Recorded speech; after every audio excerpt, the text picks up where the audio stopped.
Terrific. Looks like we're live on YouTube and we're live on Facebook.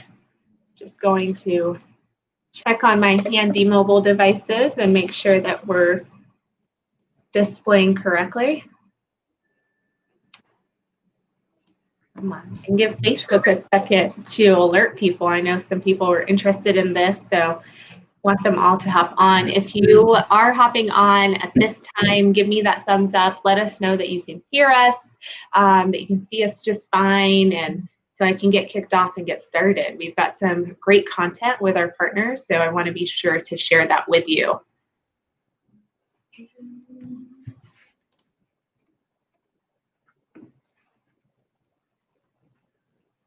Okay, looks like we have a couple of people that are on here. I'm going to go ahead and share this real quick.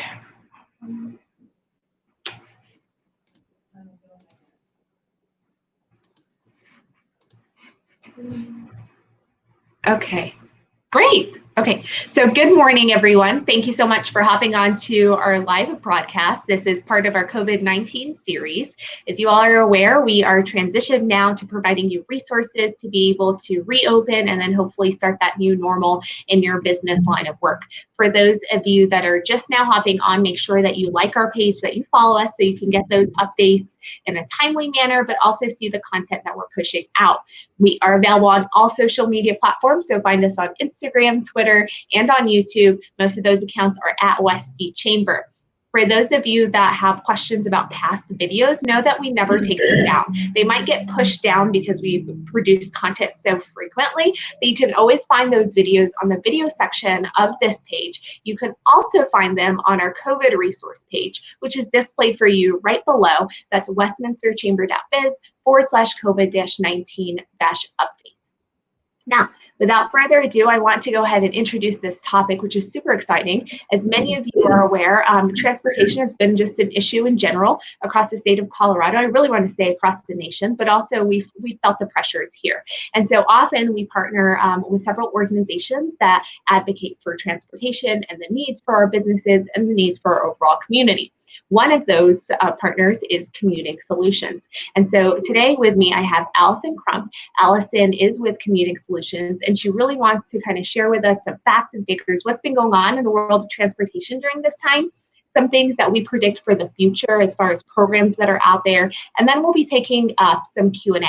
So if you have comments or questions, or if you just want to share how awesome we're doing and all that great kudos, we love hearing it.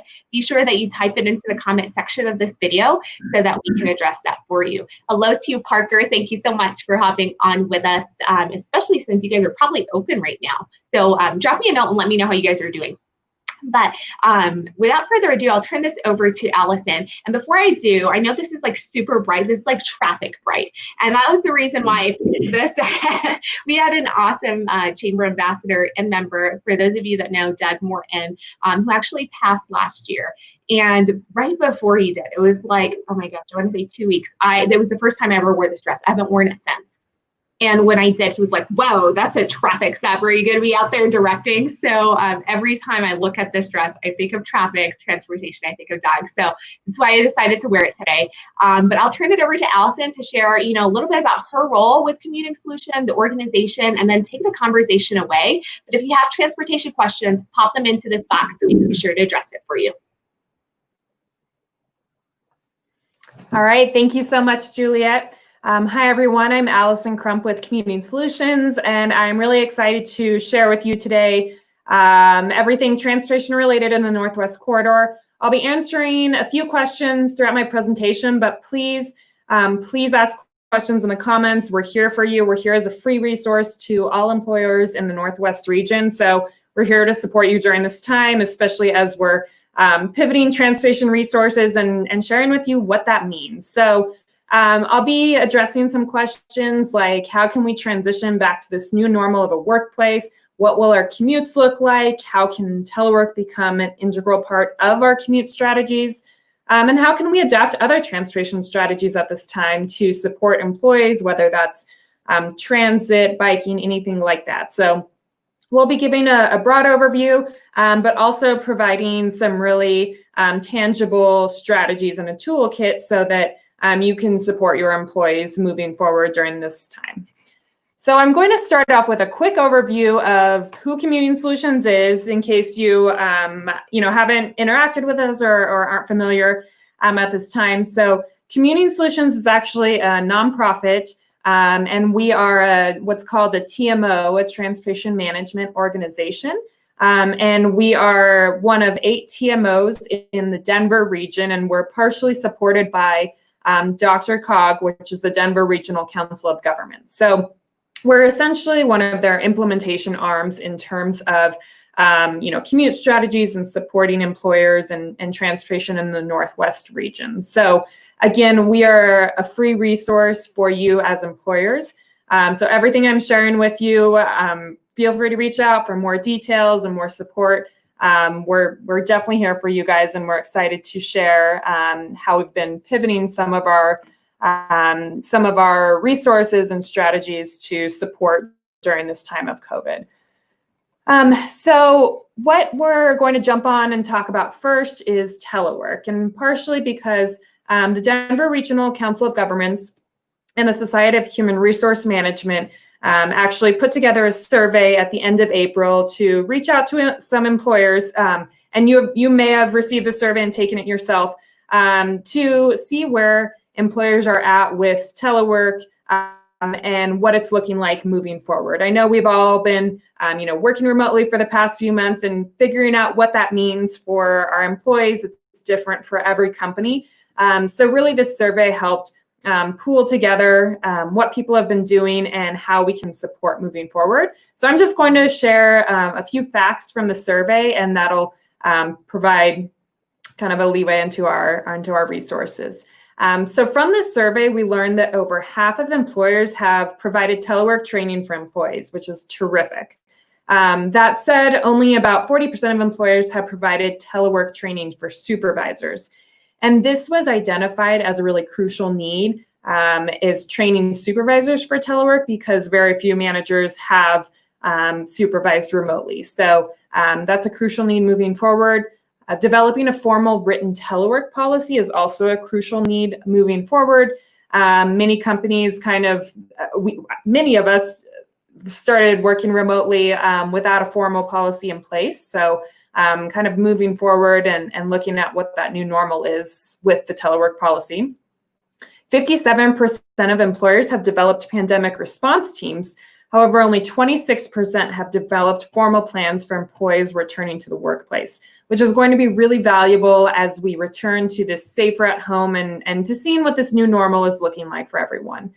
And while 20% of employers have implemented on-site health screenings and 20% plan to, 35% of employers still feel like they need expert help with on-site health screening. So again, this is helping lead us into what the new normal will look like and how we can provide support for that.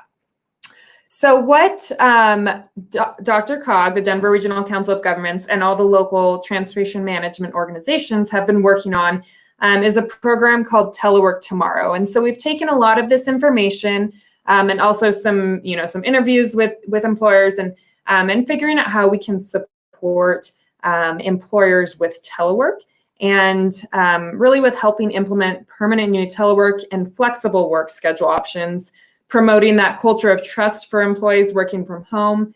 And we're helping identify and address both benefits and concerns of employees working remotely. So what exactly is in this Telework Tomorrow? One of the key parts is providing a toolkit. So I can send resources out after this. Juliet will help me get those out to you. And with those resources, we provide one-on-one consulting. So if you're wanting to figure out how to transition, to this new normal with telework as part of your commute policy, we're here for one-on-one consulting. We'll set up virtual meetings with you and work through how that fits best with your company, whether you're a 5-person company or a 500-person company. We're here to support and cater that towards your needs. We also provide an employee survey template.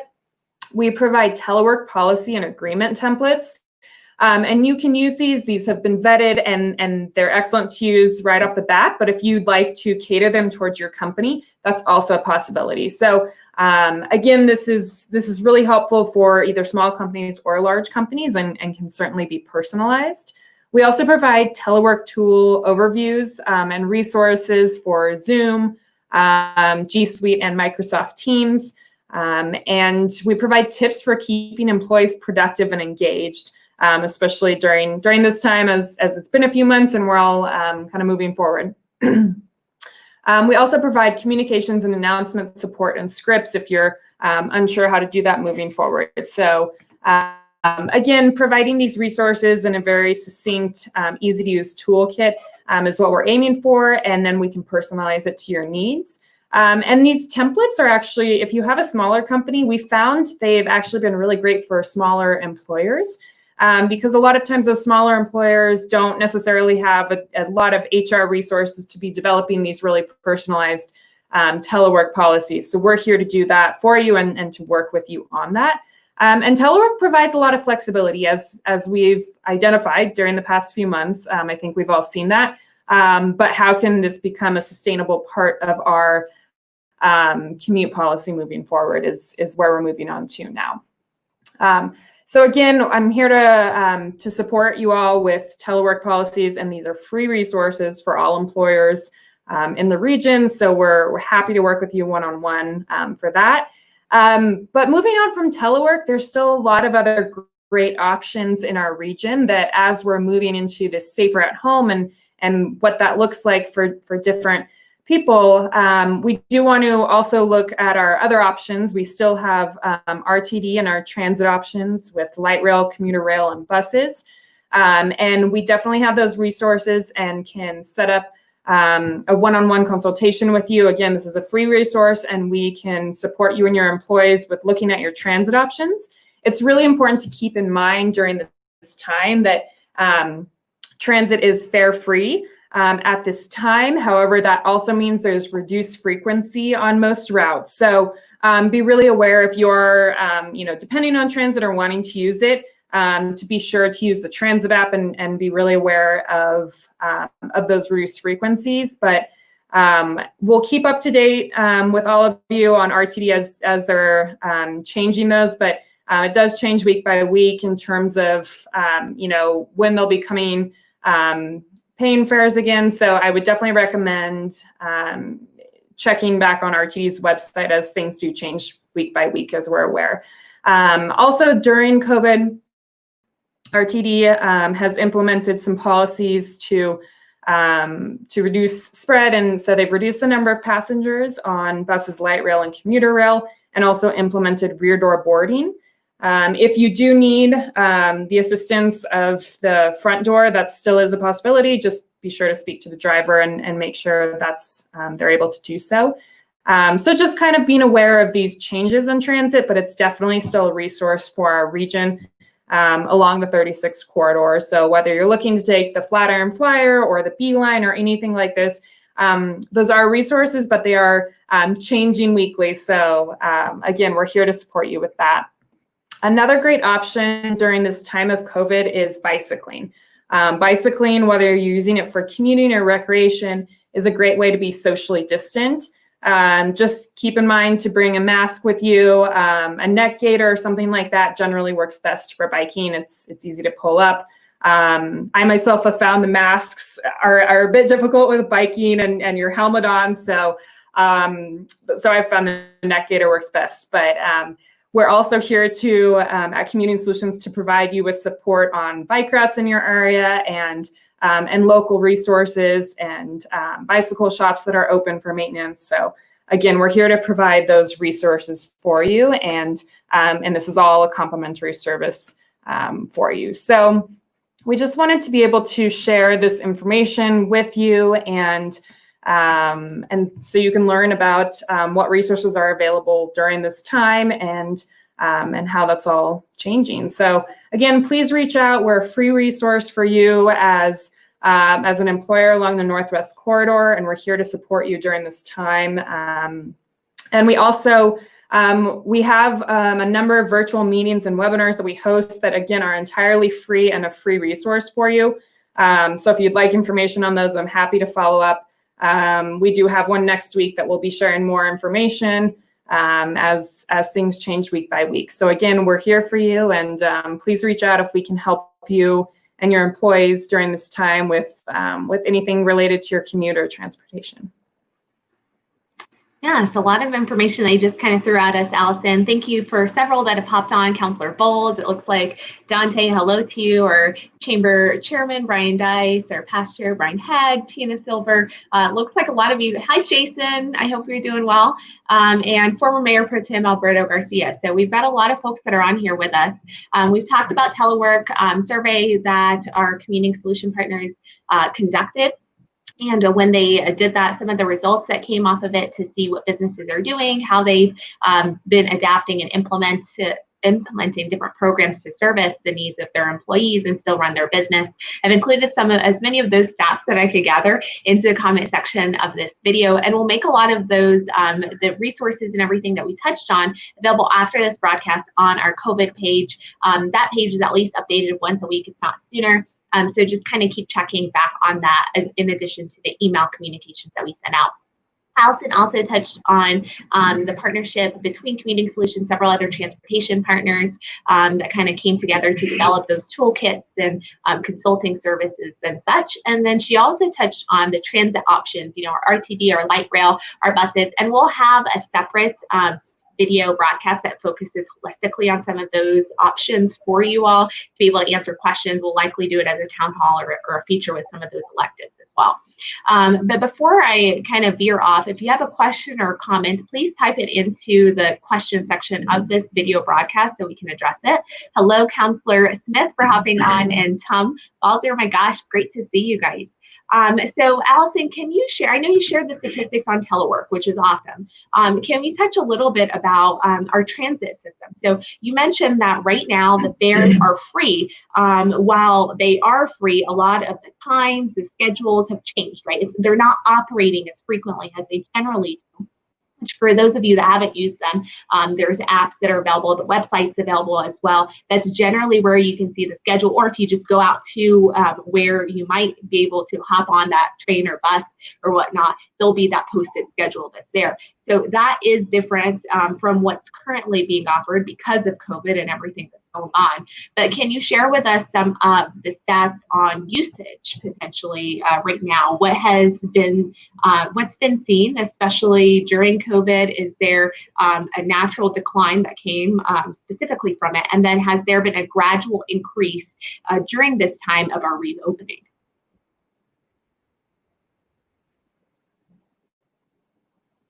Thanks, Juliet. That's a great question.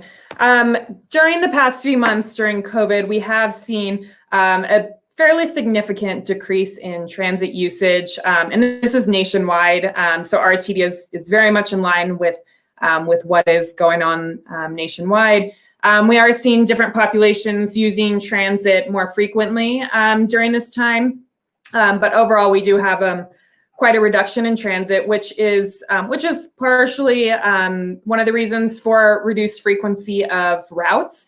But again, as RTD is evolving, like the rest of us are, with how to approach this in a safe manner and how to bring people back and to transit, I'm sure we will see some changes there, but there has been a significant reduction over the past few months. So. Again, this will be a new normal for everyone, including RTD and transit usage.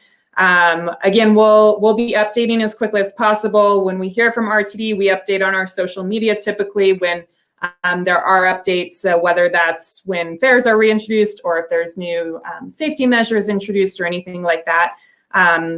Because we do want, of course, to have transit continue to be a resource for everyone in the Northwest region. So we'll keep everyone updated on that, but that's kind of where it is today. It may be different tomorrow, but that's where it is today. Absolutely, yeah. And I'm always a data geek, so the more numbers that I can see, the better. So I'll probably ask you for that so I can come back and post it into the I can send you some follow-up numbers on that.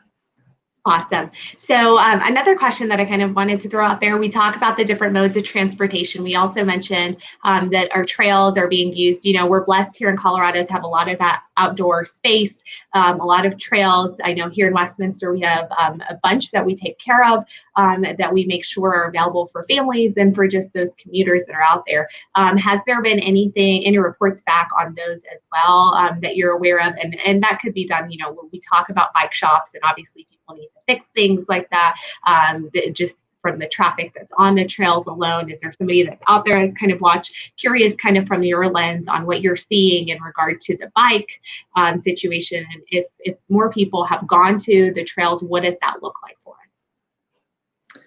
Julia, that's a great question. I don't necessarily have data from the city and tracking bikes on the trails. From a personal perspective, I live in Louisville, and I've noticed recently that the trails have become a lot more crowded, but it is still fairly feasible to remain socially distant or use your face mask when doing so. Bike shops are an essential service, and so they have been allowed to be open this entire time to be a service for everyone. So that's been really beneficial for those local bike shops. And maintenance on the trails in our up where I am in Louisville, that's certainly still been the case. I can speak to that anecdotally, but that's definitely, I certainly think there's been an increase, but again, I can get you, I can look into some data for you and see if we can get some of those numbers and see if there's been tracking during this time to see if there has been an increase. Excellent. Thank you. Yeah, I'm more curious than anything for everyone to kind of be aware of what the climate's been and, you know, what's been shaped off of it. And, you know, some of these questions can also be helpful in forecasting for the future. When we do return to a newer normal, you know, are things set to continually change? Are people expected to still have that same level of usage on those trails that are there? I know we generally will do a program, and I'll go ahead and ask you on the spot right now. We usually do a June event, and that's getting people to bike to work, and the importance of, you know, worker productivity when health and wellness is considered. And so have you guys discussed, and this is kind of a program, I know it's with Commuting Solutions with Dr. Cog, it's, you know, Way to Go, and a whole bunch of us kind of partner together, pull together, select an area, and that's where we set up that station to be able to offer, whether it's refreshments, giveaways, or whatnot, for the biking community. Yeah, Juliet, no, I really appreciate you asking that question. So typically we do have Bike to Work Day at the end of June, and Colorado's Bike Month is during the month of June. And so Bike Month itself is still happening at more of a high level, an encouragement level. We don't have events going on for obvious reasons, but actually Colorado's Bike to Work Day has moved to September 22nd. So we'll be doing more promotions around that as we get closer, and you'll see a lot around that. Hopefully, again, things change week by week, so we'll see what we can provide in terms of, you know, station parties that we normally have during Bike to Work Day and what's feasible to provide and support at that time. But as of right now, Dr. Cog has announced September 22nd as Bike to Work Day for 2020. So in the coming months, you'll see a lot of promotional materials about that. Again, keeping in mind that things do change, but so we definitely still promote bicycling, and June is still Bike Month for Colorado. It's just looking a little different than it has in previous years. But keep in mind September 22nd, put that date in your calendar because that's when we're planning on having Bike to Work Day. Excellent. Thank you so much for that update. Now it looks like Counselor Smith, I know Counselor Smith is involved heavily with RTD and in fact is employed by them outside of her capacity in public office. So she did share, you know, the website and the app are the best ways to find currently running RTD schedules as route headways or frequency are continuing to change. So that's great to know. I know on Monday we had Mayor Atchison as well, who was sharing how the RTD had stopped kind of doing anything toward Denver because of the recent environment and people kind of going out there and just making sure that everyone's healthy and safe. That, if I'm not mistaken, opened back up as of Monday, and they resumed the activity of that. The press release was shared on that broadcast as well. So thank you, Councillor Smith, for commenting that. I thank you to Allison from Commuting Solution. Allison touched on a lot of resources that they have available through their organization. We are fortunate to continue to partner with them, and we like to receive that information to be able to regurgitate it back to you. So what we'll be sure to do is a lot of that telework program that they referenced and information, data points that were gathered maybe from the initial surveys and some of these other questions that we had related to usage on transit, on trails, and things of that nature. We'll be able to come back and share that out with you. All of that information is made available onto our resources page, and then it's also emailed. If you do not receive any of our emails by now, please make sure that you directly DM us here on the Facebook page. We'll pull your email and add you to it. We send out at least one email a week, if not more, that is either COVID related or just attention grabbing. So before I wrap up, I do want to reference that tomorrow we have another broadcast. Our broadcast time on Thursdays, as you all are aware, generally shifts because sometimes we'll have town hall, sometimes we do these live broadcasts in the morning. So tomorrow is a town hall afternoon session that we will have. And so at 4 o'clock, from 4 to 5, we'll be back here on Facebook. Make sure that you help spread the word. We actually have the event already created on this page, and the reminder will come up here in the next couple of hours, if not sooner. But I am especially excited for tomorrow's town hall because it's focused on all things economic development. In fact, we'll have partners from Adams County's Economic Development Office. We'll also have Jefferson County Economic Development Corporation, and we'll have the City of Westminster's Economic Development Director as well. So all three economic development directors will be on the broadcast with us. We're touching on things like, you know, once COVID happened, what was seen, what was the approach to assisting our overall community, what factors might be the case in the future, and other indicators that they want to share with us. And I'm excited that they're spending an hour with us. Each of them will give us an update from their lens, but also know that they're available for Q&A. We always leave time for Q&A. So if you have questions on, you know, how they've supported business, or, you know, ideas for ways that they can be, or just broadly speaking, how the economy has been affected, or the things of that nature, please bring those to that broadcast.